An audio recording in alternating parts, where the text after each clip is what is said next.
ओम शांति। 7 अगस्त 2026 के ईश्वरीय मधुर महावाक्य हैं। सुनते हैं आज की बाबा की मधुर मुरली।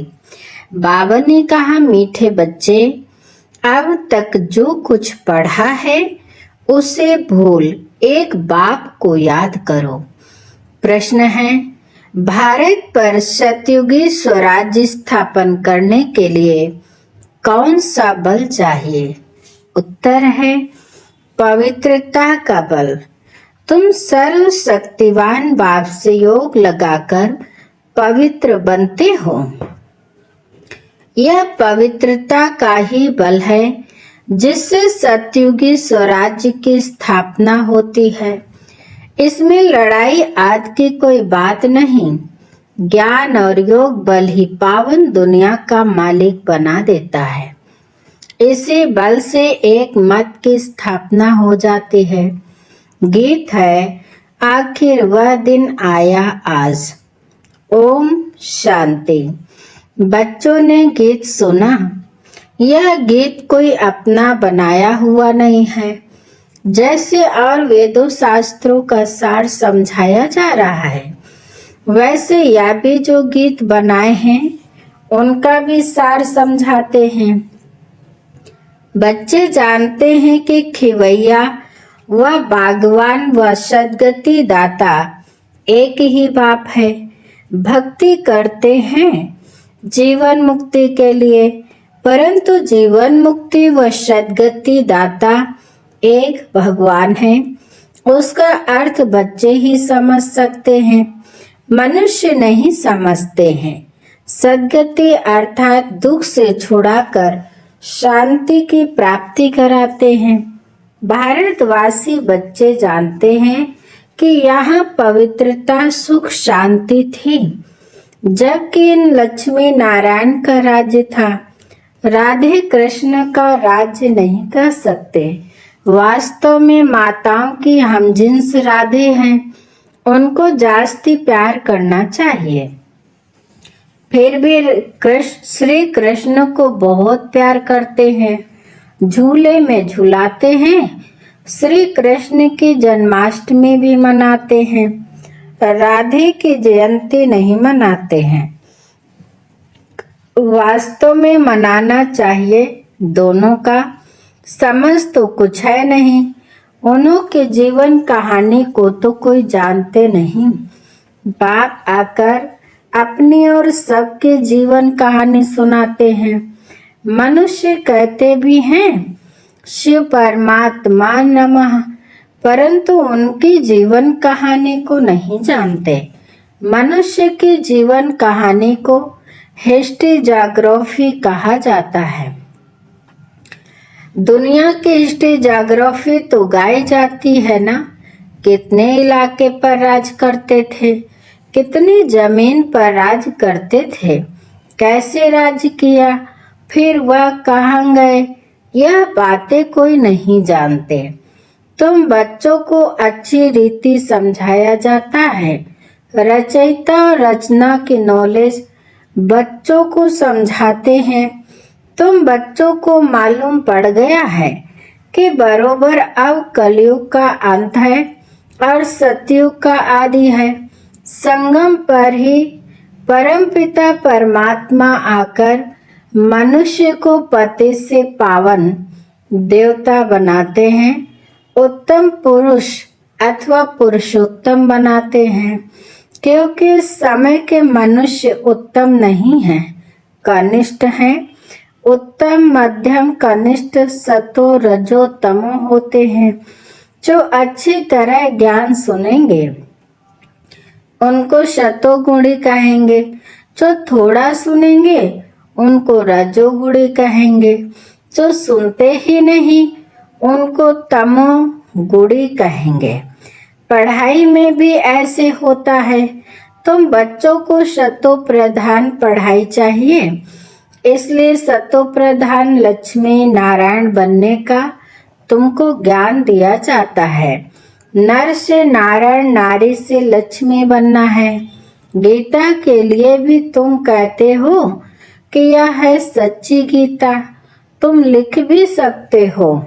यह है सच्ची गीता पाठशाला, अर्थात सत्यनारायण बनने की कथा अथवा सच्ची अमर कथा, सच्ची तिजरी की कथा। चित्र तो सब तुम्हारे पास है, इनमें सारा ज्ञान है। तुम बच्चे अब प्रतिज्ञा करते हो कि हम प्रजापिता ब्रह्मा कुमार कुमारियां भारत को शतो प्रधान स्वर्ग बनाकर छोड़ेंगे। तुमको इतला खबर करनी है, गांधी जी भी पावन राज्य चाहते थे, तो जरूर अब पतित राज्य है। यह कोई समझ नहीं सकते कि हम खुद पतित हैं। रावण है 5 विकार, कहते राम राज्य चाहिए, तो जरूर आसुरी संप्रदाय ठहरे ना। परंतु यह किसकी बुद्धि में नहीं आता है। कितने बड़े बड़े गुरु लोग भी इतना नहीं समझते हैं। तुम बच्चे इतला करते हो कि हम श्रीमत पर ब्रह्मा द्वारा 5000 वर्ष पहले मुआफिक दैवी राज्य स्थापन करेंगे। यह है पुरुषोत्तम संगम युग, जबकि कनिष्ठ पुरुष से शतो प्रधान पुरुषोत्तम बनते हो। मर्यादा पुरुषोत्तम आदि सनातन देवी देवता धर्म ही है।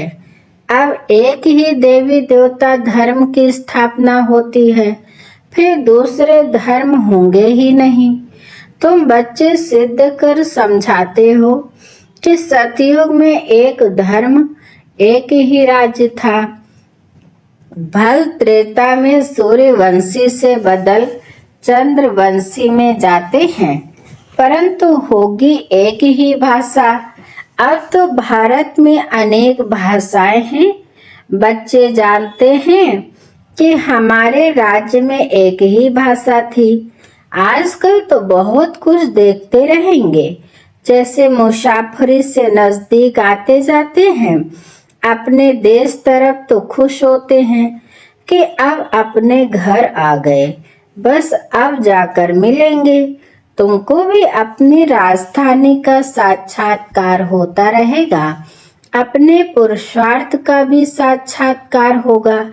देखेंगे कि बाबा हमको कितना कहते हैं कि पुरुषार्थ करो, नहीं तो हाय हाय करेंगे और पद भी कम हो जाएगा। योग की यात्रा सबको बताते रहो। समझाना तो बहुत सहज है, सीढ़ी कितनी सहज है। जो देरी से आते हैं उनको दिन प्रतिदिन सहज ज्ञान मिलता है। एक हफ्ता समझने से ही सहज समझ जाएंगे। चित्र ऐसे बने हुए हैं जिनमें एक्यूरेट समझाने हैं। 84 जन्मों का चक्र बिल्कुल ठीक है। यह भारतवासियों के लिए है। तुम बच्चों के बुद्धि में सारा ज्ञान है। तुम जानते हो कि पतित पावन सदगति दाता शिव बाबा की मत पर हम फिर से सहज राजयोग बल से अपने तन मन धन से भारत को स्वर्ग बनाते हैं। दूसरे कोई का हम नहीं लगाते हैं, अपने ही तन मन धन से सेवा करते हैं। जितना जो करेंगे वह अपने भविष्य के लिए बनाते हैं। तुम ही घर के भांति हो। तुम्हारे से ही बाबा सत्युगी स्वराज्य स्थापन करा रहे हैं। खर्चा भी तुम ही करेंगे। तुम्हारा कोई जास्ती खर्चा नहीं है। तुमको सिर्फ शिव बाबा को याद करना है। कन्याओं को क्या खर्चा करना है? उनके पास कुछ है क्या? बाबा बच्चों से क्या फीस लेंगे? कुछ भी नहीं। स्कूलों में तो पहले फीस की बात करते हैं। वहाँ कितना पढ़ाई में खर्चा होता है। यहाँ तो शिव बाबा बच्चों से कैसे पैसा लेंगे? शिव बाबा को अपना घर थोड़े ही बनाना है जो पैसा लेंगे। तुम बच्चों को भविष्य स्वर्ग में जाकर हीरे जवाहरों के महल बनाने हैं। इसलिए तुम यहाँ जो करते हो उसका रिटर्न भविष्य में तुमको महल मिल जाता है। यह बड़ी समझने की बातें हैं। जितना जो न तन मन धन से सेवा करेंगे वह ऐसा वहां पाएंगे। कॉलेज व हॉस्पिटल बनाते हैं, 10 लाख 20 लाख लगाने पड़ते हैं। यहाँ तो इतना खर्चा नहीं लगता। छोटे से मकान में रूहानी कॉलेज कम हॉस्पिटल बनाते हैं। पांडवों का आदिपति कौन था? उन्होंने तो श्री कृष्ण का नाम लिख दिया है। वास्तव में है निराकार भगवान। तुमको श्री मत देने वाला भगवान है। बाकी तो सब है रावण की मत पर। रावण राज्य में रावण की मत पर कितने डर्टी बन पड़े हैं। अब यही सृष्टि पुरानी वही नई बनती है। सृष्टि में भारत ही था। भारत नया भारत पुराना कहेंगे। नया भारत तो स्वर्ग था, फिर भारत पुराना है तो नरक है।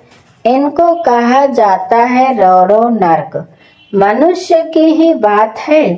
यहाँ सुख का नाम निशान नहीं है। यह कोई सुख थोड़े ही है। सन्यासी भी कहते इस समय का सुख कागविष्टा समान है, इसलिए वह गृहस्थ व्यवहार को छोड़ देते हैं। वह स्वर्ग व सतयुग की स्थापना कर न सके। श्री कृष्ण पूरी तो परमात्मा ही स्थापन करते हैं। श्री कृष्ण की आत्मा और शरीर दोनों सतो प्रधान थे, इसलिए श्री कृष्ण को बहुत प्यार करते हैं, क्योंकि पवित्र है ना।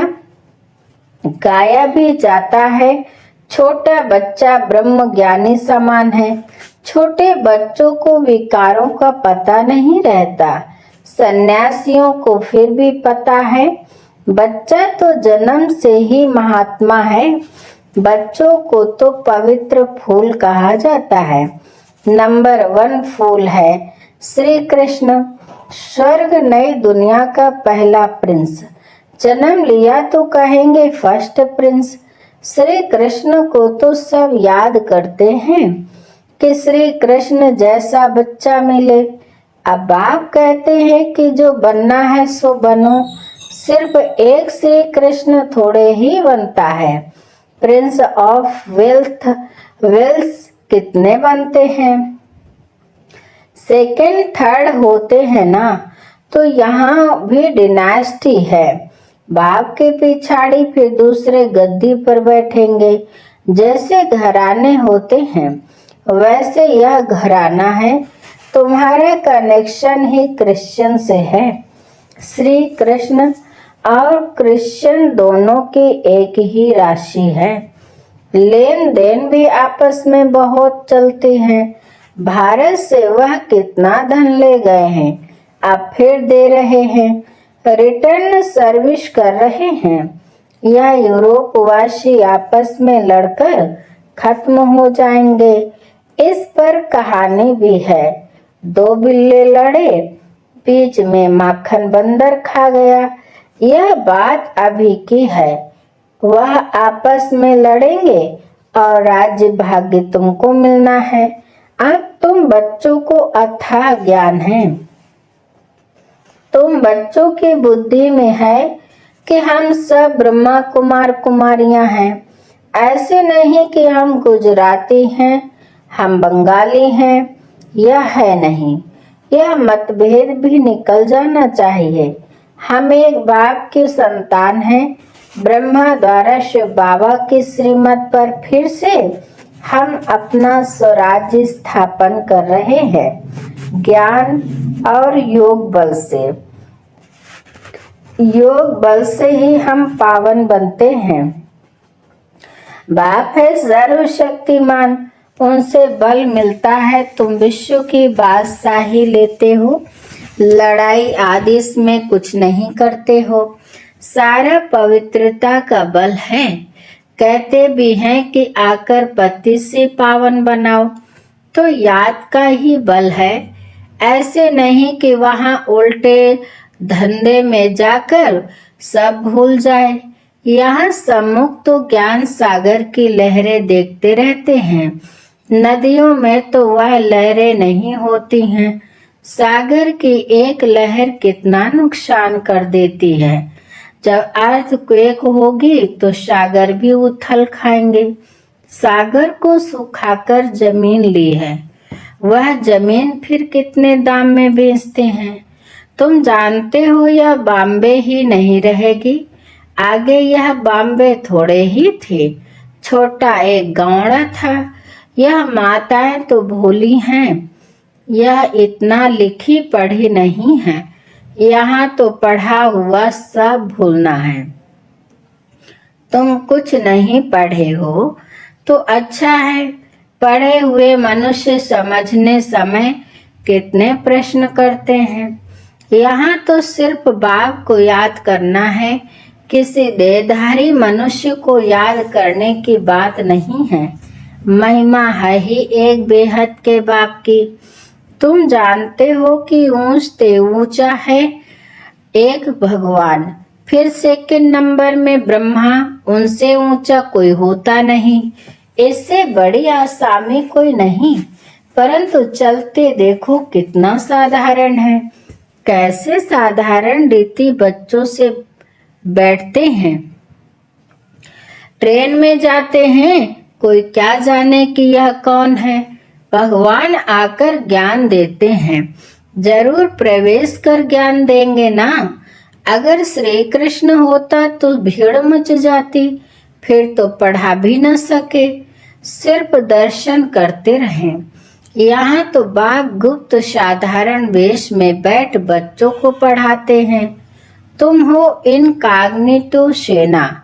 तुम जानते हो कि हम आत्माएं योग बल से फिर से अपना राज्य स्थापन कर रहे हैं। यह पुराना शरीर छोड़ जाए, नया गोरा शरीर धारण करेंगे। अब है आसुरी संप्रदाय, फिर बनेंगे दैवी संप्रदाय। आत्मा कहती है कि हम नई दुनिया में दैवी शरीर धारण कर जाए राज्य करूंगा। आत्मा मेल है, शरीर प्रकट है, आत्मा सदैव मेल है। बाकी शरीर हिसाब किताब से मेल फीमेल का मिलता है, लेकिन मैं हूँ अविनाशी आत्मा। यह चक्र फिरता रहता है। कलयुग का विनाश भी जरूर होगा। विनाश के आसार भी सामने देखते हो। वही महाभारत लड़ाई है तो जरूर भगवान भी होगा। किस रूप में किस तन में है वह तुम बच्चों के अलावा किसको पता नहीं। कहते भी हैं मैं बिल्कुल साधारण तन में आता हूँ, मैं श्री कृष्ण के तन में नहीं आता हूँ। यही पूरे 84 जन्म लेते हैं। मैं इनके बहुत जन्मों के अंत के भी अंत में आता हूँ। 84 जन्म सूर्यवंशी घराने वाले ही लेते हैं, वही पहले नंबर में आएंगे। साकारी झाड़ और निराकारी झाड़ दोनों का तुमको सारा ज्ञान है। मूल वतन से नंबरवार आत्माएं आती हैं। पहले पहले देवी देवता धर्म की आत्माएं आती हैं, फिर नंबरवार और धर्म वाले आते हैं। चित्रों में समझानी तो बड़ी ऊंची है। बच्चों को समझाना है, कुमारियों को खड़ा होना चाहिए। कोई बच्चियां ऐसी ऐसी बातें समझाए तो कमाल है ना। कितना नाम निकालेंगी, लौकिक अलौकिक दोनों नाम वाला करेंगे। अच्छा, अभी बाप दादा हम बच्चों से नमस्ते करते हैं। मीठे मीठे शिकिल दे बच्चों प्रति माता पिता बाप दादा का याद प्यार और गुड मॉर्निंग। रूहानी बाप की रूहानी बच्चों को नमस्ते। हम रूहानी बच्चों की रूहानी माता पिता बाप दादा को याद प्यार नमस्ते नमस्ते नमस्ते। शुक्रिया बाप दादा, शुक्रिया। धारणा के लिए मुख्य सार नंबर 1। संगम युग पर श्रेष्ठ कर्म करके पुरुषोत्तम बनना है। कोई भी ऐसा कर्म नहीं करना है जो कनिष्ठ बन जाए। नंबर 2 है गुप्त रूप में बाप का मददगार बन भारत को स्वर्ग बनाने की सेवा करनी है। अपने ही तन मन धन से भारत को स्वर्ग बनाना है। याद और पवित्रता का बल जमा करना है। वरदान है अपनी संपूर्ण स्टेज द्वारा सर्व प्रकार की अधीनता समाप्त करने वाले प्रकृति जीत भव। विस्तार है जब आप अपनी संपूर्ण स्टेज पर स्थित होंगे तो प्रकृति पर भी विजय अर्थात अधिकार का अनुभव होगा। संपूर्ण स्टेज में किसी भी प्रकार की अधीनता नहीं रहती है, लेकिन ऐसी संपूर्ण स्टेज बनाने के लिए 3 बातें साथ साथ चाहिए। नंबर 1 रूहानियत, नंबर 2 रुहाब और नंबर 3 रहम दिल का गुण। जब यह तीनों बातें प्रत्यक्ष रूप में स्थिति में चेहरे व कर्म में दिखाई दे तब कहेंगे अधिकारी व प्रकृति जीत आत्मा। स्लोगन है श्रीमत की लगाम मजबूत है तो मन रूपी घोड़ा भाग नहीं सकता। श्रीमत की लगाम मजबूत है तो मन रूपी घोड़ा भाग नहीं सकता। अव्यक्त सारे हैं। अपवित्रता के बीज को भी समाप्त कर संपूर्ण स्वच्छ पवित्र बनो। अगर कोई भी अपवित्रता वृत्ति स्मृति व संकल्प में है तो ब्राह्मणपन की स्थिति में स्थित नहीं हो सकते। इसलिए कदम कदम पर सावधान रहो। विशेषताओं के साथ अगर कोई एक भी कमजोरी है तो एक कमजोरी अनेक विशेषताओं को समाप्त कर देती है। अच्छा, आज की मुरली यहीं पर समाप्त होती है। मीठे मीठे प्यारे प्यारे बाप दादा को दिल से बहुत बहुत शुक्रिया और आप सभी महान आत्माओं को भी दिल से शुक्रिया शुक्रिया। ओम शांति शांति।